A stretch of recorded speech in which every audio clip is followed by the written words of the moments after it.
Welcome to day 1 of my 16-day series where I'm going to be sharing something about my dad who passed away from alcoholism every day until the 16th to make his year anniversary. And I'm hoping that you'll share about your loved one that passed away from alcoholism or addiction as well.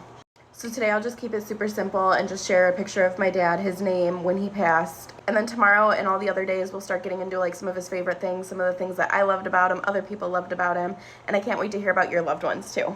So this is my dad. His name was Robert. He loved to go by Bob.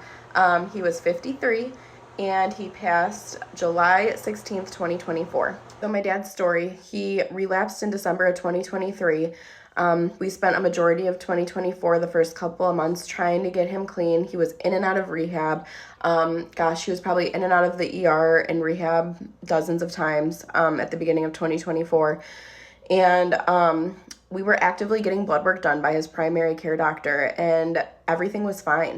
His bilirubin was like a little elevated, but nothing that the primary care team or we were concerned about, and his liver enzymes were like basically normal. They were slightly elevated, but not anything that anybody was concerned of. They just chalked it up to it being his cirrhosis. Went to the hospital June 30th, and immediately all of his lab work is just through the roof. His bilirubin was over 20, all of his liver enzymes were insanely elevated, and we were admitted.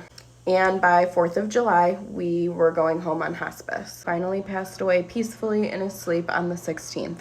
I could explain just how rapid of an onset that the acute liver failure was. Things were bad and we knew he needed to get sober and we knew he had the cirrhosis. We just never anticipated his liver to fail as fast as it did. And I know my dad didn't either. There's a silver lining to anything. It's that my dad had a sound mind his whole entire time that he was sick and that he was home on hospice. And I got to share a lot of really meaningful conversations with my dad leading up to his passing, and my family was able to make his last week or two insanely memorable. For that, I'll always be so thankful for. I can't wait to hear about your loved ones, and I'll see you tomorrow for day 2. All right, bye.